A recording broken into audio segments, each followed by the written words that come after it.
In the city of Lagos, a man named Peter owned a barbing salon. He was the richest barber in town. He owned a barbing salon, yet he drives different cars and owns houses around the city. Many people wondered how he could afford his lifestyle with the kind of work he did. Others just assumed he must have other businesses that fetch him lots of money.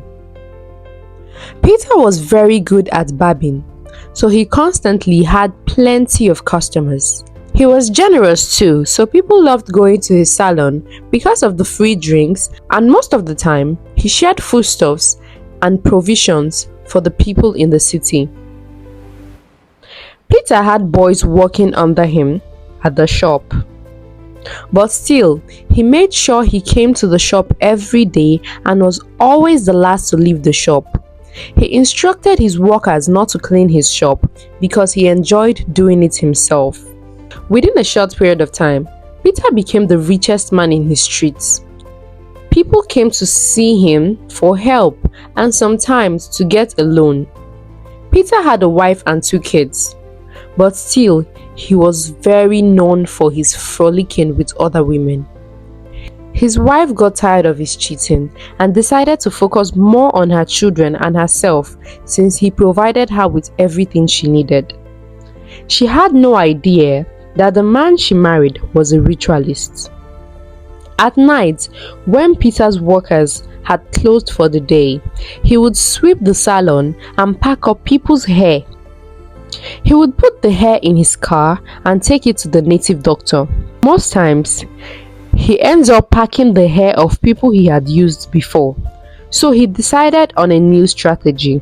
Soon, he had almost used the destinies of all the men living within his area. He decided not to pack up all the hairs anymore, as his workers were becoming suspicious of why he would want to clean his shop himself every night. Instead, he would wait for new customers to arrive, and then he would make sure to cut their hairs himself in order for him to steal little from their hair. This went on for a very long time and he never got caught.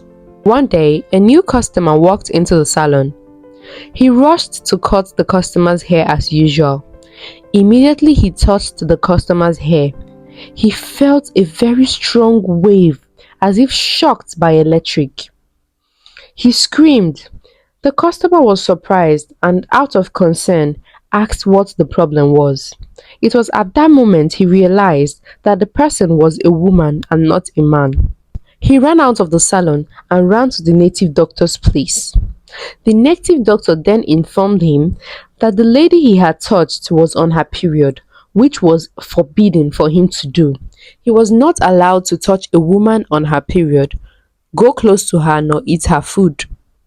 In order to rectify this mistake, he would have to sacrifice one of his children. Peter became very devastated and very troubled. He loved his kids, but at the same time, he didn't want to die or run mad. He was enjoying his extravagant life as it was. When he got home that day, he gave his youngest child fruits he had received from the native doctor.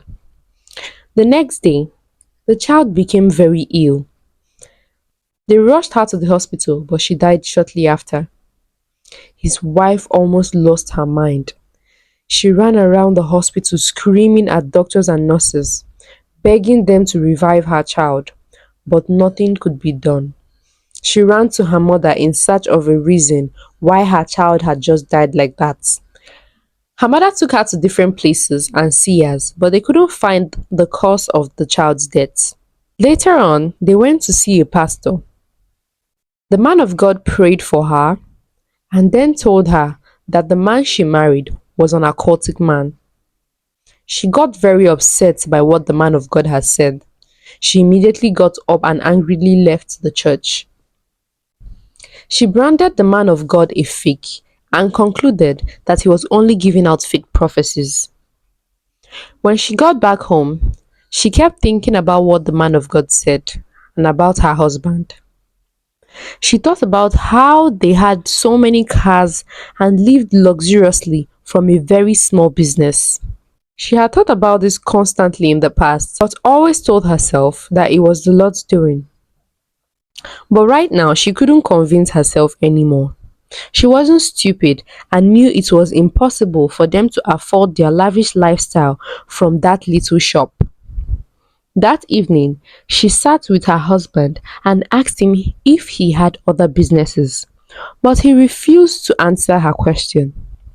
She began monitoring her husband's every move, and for the first time in their marriage, she began to realize that her husband has never eaten her food while she was on her period, and he constantly asked her to make sure to inform her whenever her period came.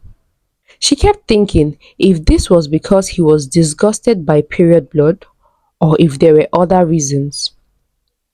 One day, she pleaded with her friend who was on her period to come over and help her cook her husband's meal.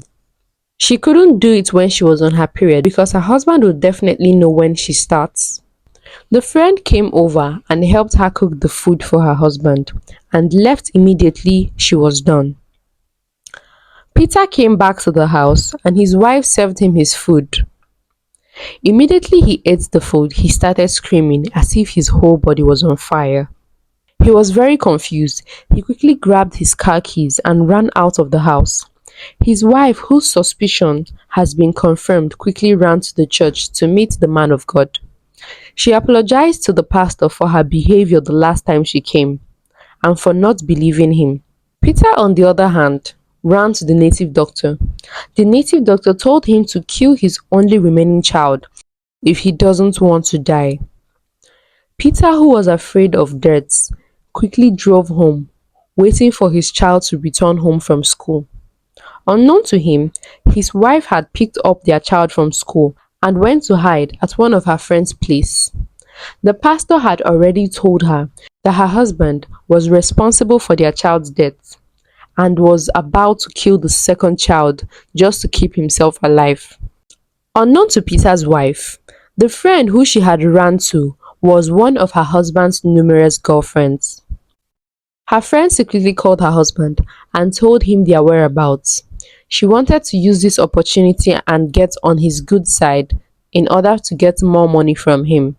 Peter immediately entered his car and began to drive towards them.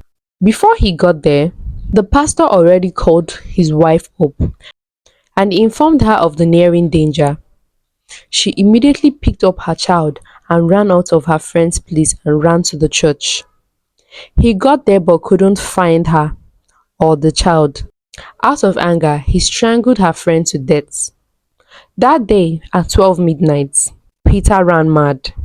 He began roaming the streets and confessing his sins out of madness. He told anybody who cared to listen how he used people's hair for rituals. He also confessed to killing his only child. The people of the street were so angry. Those who were struggling in their lives all blamed him for it. They came together and beat him to death. They all marched down to his mansion and set his house ablaze. Thanks for watching, guys. Don't forget to subscribe, hit the like button, and share. Bye.